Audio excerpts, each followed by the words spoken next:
बच्चों, आज हम अपने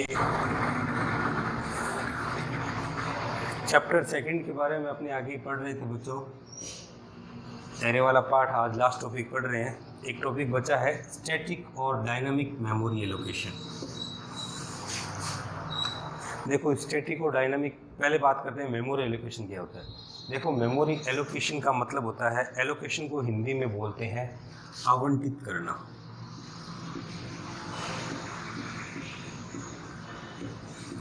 आवंटित करना या निर्धारित करना या एलोकेट करना, देना,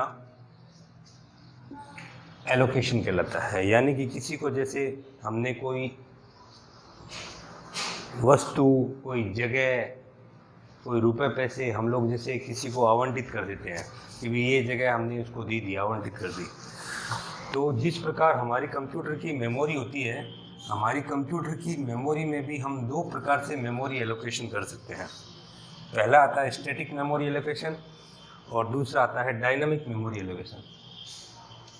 अब होता क्या है स्टैटिक मेमोरी एलोकेशन, कि वह मेमोरी एलोकेशन जो मैं प्रोग्राम जब मैं बना रहा हूँ उसी टाइम मैंने मेमोरी वेरिएबल्स को दे दी कि भाई ये इतने मैं तेरे डेटा डालूंगा और ये इतनी मेमोरी तेरे को चाहिए। जैसे एरे बना रहा हूँ तो एरे बना दिया तो मैंने फिक्स बना दिया, भाई इतने अक्षर डालूंगा, इतनी संख्याएं डालूंगा।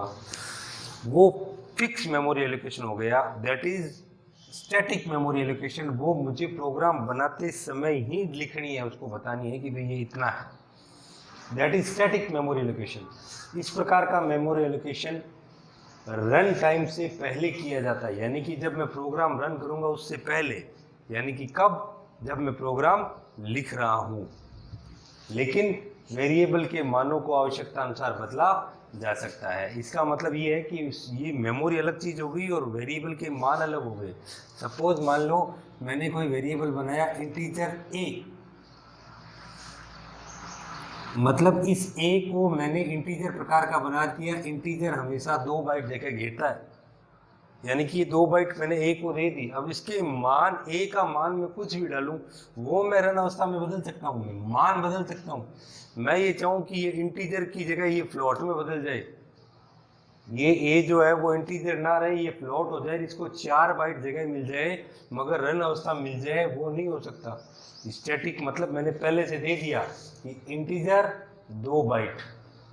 अब इंटीजर की इसका a का मान जो है वो मैं कुछ भी दे सकता हूँ, a का मान 10, 20, 50, 100, 200, 500, कुछ भी, वो मेरी आवश्यकता अनुसार मैं रन अवस्था में दे सकता हूँ। मैं इस इंटीजर को a को मैं रन अवस्था में 4 बाइट करना चाहूँ तो नहीं कर सकता मैं।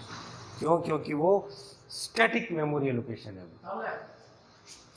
इस प्रकार की मेमोरी एलोकेशन से रनिंग टाइम में बचत होती है, यानी कि रन अवस्था में अपने को मेमोरी देनी नहीं है और जब मेमोरी देनी नहीं है तो अपने टाइम की बचत हो जाती है। वो टाइम इसमें एक्स्ट्रा लगता है डायनामिक मेमोरी एलोकेशन में, और इसमें डेटा को डेटा सेगमेंट में रखा जाता है। ये आप अपनी कॉपी में नोट डाउन कर लें, ये क्वेश्चन एग्जाम्स में पूछा जाता है। इस बार के एग्ज़ाम में भी मेलोक वाला क्वेश्चन पूछा गया था, आगे बताऊंगा अभी मैं मेमोरी के फंक्शंस। सेकंड आता है डायनामिक मेमोरी एलोकेशन। डायनामिक का मतलब होता है रन अवस्था में, यानी कि जब मैं प्रोग्राम रन कर रहा हूँ उस टाइम में जब मुझे मेमोरी को एलोकेट करना है, किसी वेरिएबल को मेमोरी देनी है, मैं पहले नहीं बताऊंगा।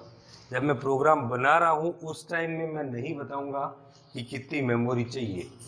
ये मेमोरी एलोकेशन रन अवस्था में जितनी आवश्यकता होगी उस हिसाब से मेमोरी हम एलोकेट कर देंगे, और इसीलिए इसको डायनामिक मेमोरी एलोकेशन कहते हैं। पहला आता है डायनामिक, दूसरा आता है dynamic memory allocation run time पर किया जाता है, यानी कि जब मैं प्रोग्राम रन कर रहा हूँ उस टाइम पर ये मेमोरी एलोकेशन होता है। आगे है, अर्थात रन अवस्था में वेरिएबल्स को मेमोरी एलोकेट होती है, यानी कि प्रोग्राम जब रन हो रहा है उसी टाइम में वेरिएबल्स को मैं मेमोरी एलोकेट करूँगा, उससे पहले नहीं करूँगा। जब मैं प्रोग्राम बना रहा हूँ तब मैं कुछ नहीं बताऊँगा, जब मैं प्रोग्राम रन करूँगा तब बताऊँगा। डायनामिक मेमोरी एलोकेशन इसकी मेमोरी को हीप में सहेज कर रखता है। कंप्यूटर का जो हीप होता है उस हीप में इस मेमोरी को रखा जाता है और ये ऊपर वाला जो है वो कंप्यूटर के डेटा सेगमेंट में स्टोर रखा जाता है। इन दोनों में अंतर भी हो गए और ये इन दोनों की परिभाषाएं भी हो गई। अलग अलग पूछे तो आप ये दोनों अलग अलग लिख सकते हैं, आपको पूरे नंबर मिलेंगे, लेकिन यदि अंतर पूछे तो भी आप इस तरह से लिख सकते हैं, ये दोनों का अंतर भी होता है। अब इसके बाद जस्ट मैं आप लोगों को इसके फंक्शंस बताऊंगा। अभी मेमोरी एलोकेशंस के जो फंक्शन हैं उसके बारे में बताऊंगा, जिसके लिए आपको stdlib नामक जो हेडर फाइल है वो जोड़ी जाती है, वो जोड़ते हैं अपने stdlib की, और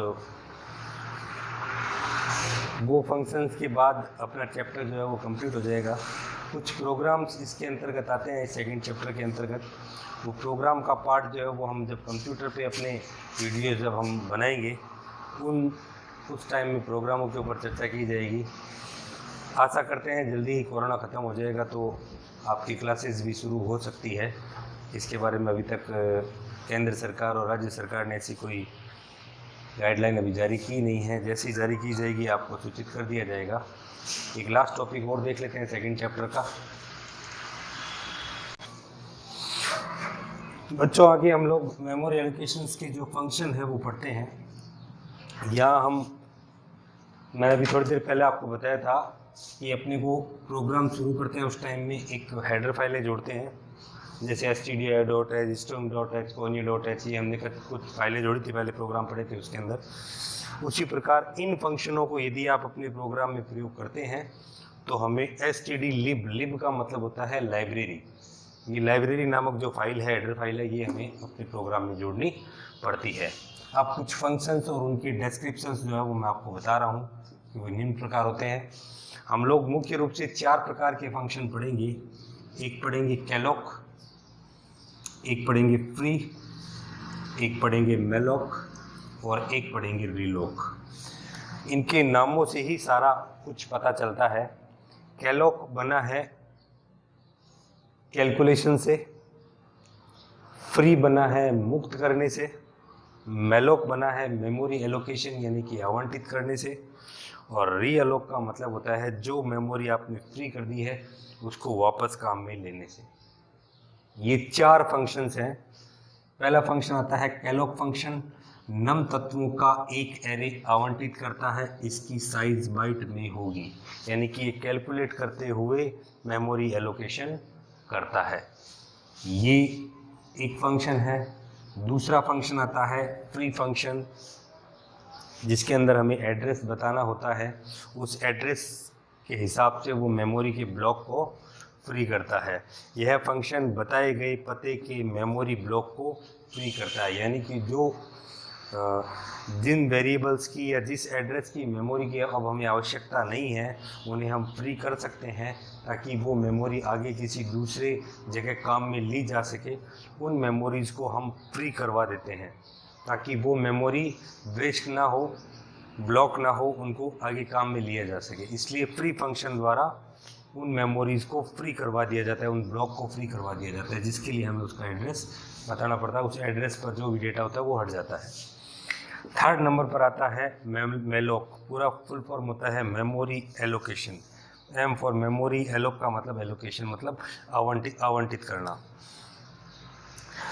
ये नम तत्वों का एक एरे आवंटित करता है। इसके द्वारा हम अपने न्यूमेरिक टाइप के कोई भी तत्व है उनका एक एरे बना सकते हैं। साइज हमेशा बाइट में होगी, क्योंकि न्यूमेरिक जो होती है वो 2 बाइट, नंबर जो होता है वो इंटीजर में 2 बाइट लेता है। तो ये मेमोरी एलोकेशन हम लोग कर सकते हैं इस फंक्शन के द्वारा। बाद में आता है रीअलोक फंक्शन। रीअलोक का यानी कि जो डेटा हमने फ्री के द्वारा मुक्त कर लिया था उसको हम लोग रीअलोक द्वारा वापस एलोकेट कर सकते हैं। देखो लिखा है, दोबारा मेमोरी एलोकेशन के काम आता है, यानी कि जो मेमोरी हमने फ्री कर दी है उस मेमोरी को हम लोग इस रीअलोक फंक्शन द्वारा, इसके अंदर भी वही एड्रेस हमें बताना पड़ता है जो हमने फ्री कर दिया था, वो एड्रेस जो है वो वापस वो मेमोरी के रूप में एलोकेट कर दिया जाता है।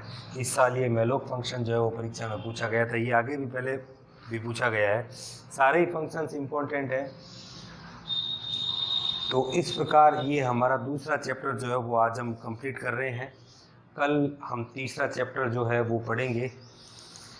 वैसे तो तीसरा चैप्टर जो है वो सॉर्टिंग का चैप्टर है, लेकिन हम लोग तीसरे चैप्टर के रूप में हम लोग पढ़ेंगे स्टैक और क्यू के बारे में पढ़ेंगे हम लोग, क्योंकि मेमोरी वाला चैप्टर जो है सॉर्टिंग वाला जो चैप्टर है वो हो सकता है कि जब स्कूल खुले तब मैं आपको बोर्ड पर ढंग से समझा पाऊँ मैं, और यदि नहीं हुआ तो हम लोग वीडियो बनाएंगे उसका भी।